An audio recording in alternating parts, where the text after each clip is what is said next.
औज़ुबिल्लाहि मिनश्शैतानिर्रजीम बिस्मिल्लाहिर्रहमानिर्रहीम। अस्सलाम वालेकुम। आज मैं आपके साथ दूसरी वीडियो में हाज़िर हूँ। आप अब तो मुझे पहचान ही गए होंगे। मैं Muhsina Mukhtar, ECE expert and SNC certified master trainer. मैं ECE की ट्रेनिंग्स करवाती रही हूँ और ECE जैसे आप सब लोग जानते हैं अर्ली चाइल्डहुड एजुकेशन। इसमें बच्चों के जो बेसिक डोमेन्स होते हैं मैं उन पर काम करना होता है। आप ECE करिकुलम को ज़रूर देखिए। टीचर्स को मैं हमेशा गाइड करती हूँ कि आप ECE करिकुलम को देखिए। ECE के 6 डोमेन्स हैं और हर जो किताब है उन डोमेन्स को एड्रेस करती है। और एज ए टीचर आपको भी चाहिए कि आप उन डोमेन्स को एड्रेस करें और देखें कि हमने बच्चों की कौन कौन सी स्किल्स डेवलप करनी हैं जो कि अर्ली ईयर्स में की जाती हैं। अब इंग्लिश प्राइमर के हम जिस सफ़े की बात करेंगे वो hold a pencil, how to hold a pencil. Pencil बच्चों को किस तरह से पकड़ानी चाहिए, बच्चों को पेंसिल कैसे पकड़नी चाहिए और हमें उन्हें कैसे सिखाना है कि पेंसिल पकड़ी जाए। बीइंग ECE एक्सपर्ट मैं आपको ये एडवाइस करूँगी कि आप कम से कम स्कूल में बच्चों के दाखिल होने के बाद कोशिश कीजिए कि बच्चे 1 हफ्ते तक प्री राइटिंग एक्टिविटीज़ करें। वो एक्टिविटीज़ आप भी टीचर्स हैं, आपको भी मालूम है कि वो बीडिंग भी हो सकती है, वो स्पॉन्जिंग भी हो सकती है, क्योंकि इस आप कह लीजिए कि इस स्किल का ताल्लुक जो है फ़िज़िकल डेवलपमेंट से है। फ़िज़िकल डेवलपमेंट का फाइन मोटर स्किल पार्ट जो है यानी उंगलियों के जो ये मसल्स होते हैं इनको हमें बेहतर करना होता है, इनको हमें डेवलप करना होता है, क्योंकि बच्चों को आगे जाकर ये राइटिंग में मदद करते हैं। अगर हम बच्चों को डायरेक्ट पेंसिल पकड़ा देंगे तो उनकी जो मसल्स हैं ये मज़बूत नहीं होते। तो उसके लिए हमें ज़रूरी है कि हम बीडिंग करवाएं, हम उनके साथ स्पॉन्जिंग करवाएं, छोटी छोटी चीज़ों को हैंडल करना सिखाएं और उसके बाद हम बच्चों को पेंसिल होल्डिंग पिलाएं। तो बहुत ज़्यादा ज़रूरी है। अदरवाइज़ किया ये जाता है कि फ़ौरन पेंसिल पकड़ा दी जाती है और बच्चों से कहा जाता है लिखें, तो हमें ये नहीं करना है। पहले कुछ प्री राइटिंग एक्टिविटीज़ करवानी है, उसके बाद उनको पेंसिल पकड़ने का तरीका बताना है।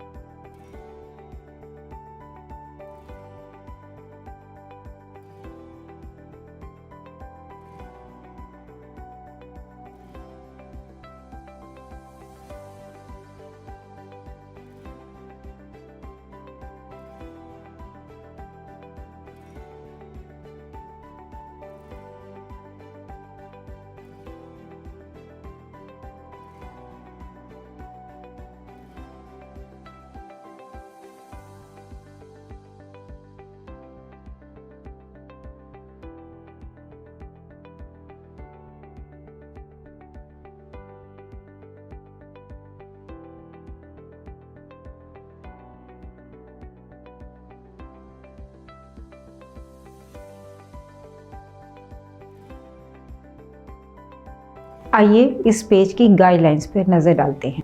Tell students the correct pencil holding posture. Tell them that first put their thumb and forefinger just above the cone shaped part of the pencil. Second, let the pencil rest between their thumb and forefinger. Then put their middle finger underneath for support.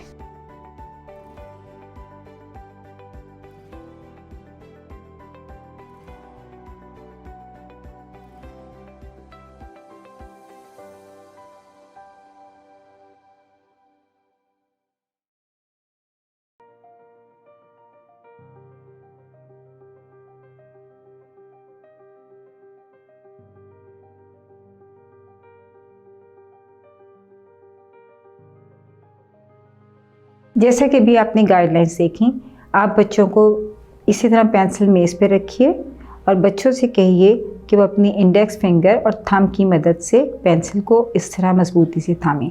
उसके बाद pencil को push करते हुए बच्चों को ये जो pencil है इसको यहाँ रेस्ट कराइए। बच्चों से कहिए कि यहाँ रेस्ट करें और कोशिश कीजिए कि बच्चे जो हैं बाकी अपनी फिंगर्स बंद करें और थंब और इंडेक्स फिंगर की मदद से इस पेंसिल को पकड़ें और उसके बाद आप इसको मूव करना सिखाएं। तो पेंसिल होल्डिंग की जो प्रैक्टिस है वो आपको कई मरतबा करवानी पड़ेगी, क्योंकि कुछ बच्चे ऐसे पेंसिल पकड़ते हैं, कुछ इस तरह से पकड़ते हैं पूरी पूरी उंगलियों के साथ। तो ये आपको उनको हेल्प करना है, उनको बार बार बताना है कि हमें पेंसिल जो है वो सिर्फ इन 2 उंगलियों के दरमियान, थंब और फिंगर के दरमियान में पकड़नी है और इसके साथ लिखने के हवाले से उनकी बहुत बेहतर जो आप कह सकते हैं कि आगे जाकर हैंड राइटिंग हो सकती है अगर हमने उनको पेंसिल होल्डिंग सही सिखा दी। जब बच्चे पेंसिल पर अपनी गिरफ्त मजबूत कर लें तो हमें इंग्लिश प्राइमर का सफ़ा नंबर 6, 7 और 8 करवाना है। ये सफ़ा नंबर जो है मैंने आपको बताए हैं, ये प्री राइटिंग स्ट्रैटेजीज़ इसकी हेडिंग है। अच्छा, प्री राइटिंग स्ट्रैटेजीज़ की जब हम बात करते हैं या प्री राइटिंग एक्टिविटीज़ की जब हम बात करते हैं, प्री राइटिंग पैटर्न्स की जब हम बात करते हैं, तो इसमें डायगनल भी हैं, इसमें वेवी भी हैं, इसमें स्ट्रेट लाइंस भी हैं। और बच्चों को असल में जो है हमने बच्चों को डॉट टू डॉट मिलाकर ये कंप्लीट करवानी होती हैं। लेकिन ऐसा क्यों करते हैं, इसकी वजह क्या है? प्री राइटिंग पैटर्न्स और डॉट टू डॉट मिलाना, इसकी क्या ज़रूरत है आप कह लीजिए। तो इस पर अगर हम बात करें तो हमें बच्चों का इस उम्र में आई हैंड कोऑर्डिनेशन एक स्किल है जो कि हमें डेवलप करनी होती है। And what is I hand coordination? वो एक्चुअली एक एबिलिटी है जो जब आप देखते हैं किसी चीज़ को, या जब आपके हाथ में पेंसिल है और आप किसी डॉट को देख रहे हैं, बच्चा जब किसी डॉट को देख रहा होता है तो आपकी जो आंखें हैं वो विजुअल्स ब्रेन को भेजना शुरू करती हैं। जब वो उसके विजुअल्स ब्रेन तक पहुंचते हैं तो ब्रेन गाइड करता है और आपका हाथ उसी तरह से मूव करता है। तो इसको आई हैंड कोऑर्डिनेशन का नाम दिया गया। और बच्चों में ये स्किल डेवलप करने की बहुत शदीद ज़रूरत होती है, क्योंकि बच्चे जो देखते हैं उसके मुताबिक अपने हाथ को कंट्रोल करते हैं, और हमें वो कंट्रोल ही एक्चुअली बच्चों में डेवलप करना है ताकि बच्चे आई हैंड कोऑर्डिनेशन की स्किल डेवलप कर सकें। तो जब आप आई हैंड कोऑर्डिनेशन की स्किल डेवलप करवाएं तो सबसे पहले तो बच्चों को कोई भी प्री राइटिंग पैटर्न है, वो वेवी है, वो स्ट्रेट लाइन है, वो टॉप टू बॉटम है या बॉटम टू टॉप है, किसी भी तरीके का प्री राइटिंग में, इवन दो सेमी सर्कल है, सर्कल है, कुछ भी है, लेकिन आप पहले उसका स्टार्टिंग पॉइंट बताइए, उसका स्टार्टिंग डॉट बताइए। बच्चों को बताइए कि ये उसका स्टार्टिंग पॉइंट है और ये डॉट है। मोस्टली उसके साथ साथ एरो के निशान बने होते हैं जो उस डायरेक्शन की तरफ आपको गाइड करते हैं जिस तरफ आपकी पेंसिल को मूव करना है। तो बच्चों को पहले ये चंद बातें बताइए कि स्टार्टिंग पॉइंट कहाँ है, आपको पेंसिल कहाँ रखनी है, और उसके बाद आपने अपने हाथ को किस डायरेक्शन में मूव करना है। अगर वो वेवी लाइंस है तो बच्चा इस तरीके से करेगा, अगर वो स्ट्रेट लाइंस हैं तो इस तरह करेगा, सेमी सर्कल में इस तरह मूव करेगा।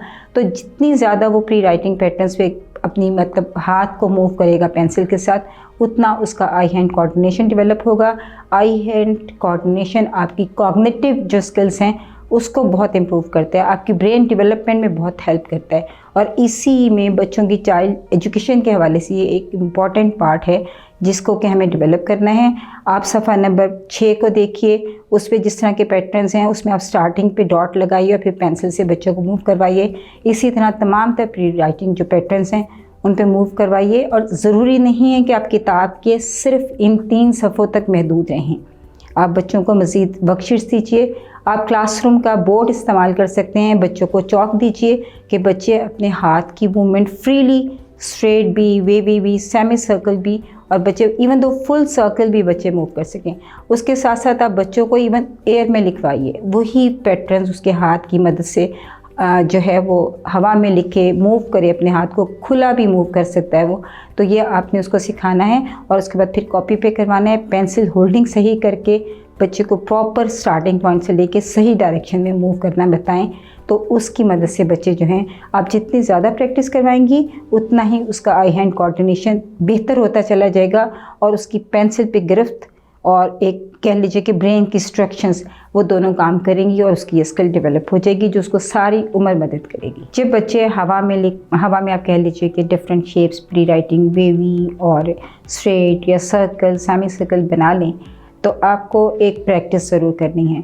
आपको बोर्ड पर उसी तरह, अपनी क्लासरूम के बोर्ड पर आप उसी तरह wavy lines, diagonal lines, straight lines, circle, semi circle, ये आप बनाइए।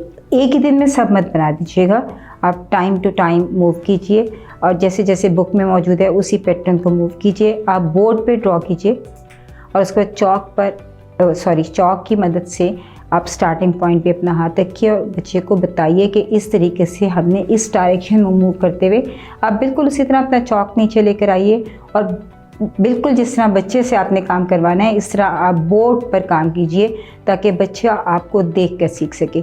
बच्चे बहुत दफ़ा ऐसा होता है कि वो सिर्फ बताने से नहीं सीखते, जब आप उनके सामने कोई काम करते हैं तो वो सीख जाते हैं। तो आप बोर्ड पर तमाम तरह पैटर्न्स जो है वो ड्रॉ कीजिए और स्टार्टिंग पॉइंट देखते हुए बिल्कुल मूव करते हुए बताइए बच्चों को कि हम किस तरह से मूव करेंगे। आज की वीडियो में हमने बच्चों में प्री राइटिंग स्ट्रैटेजीज़ के हवाले से जो डेवलपमेंट हमें दरकार है, हमने उस पर बात की।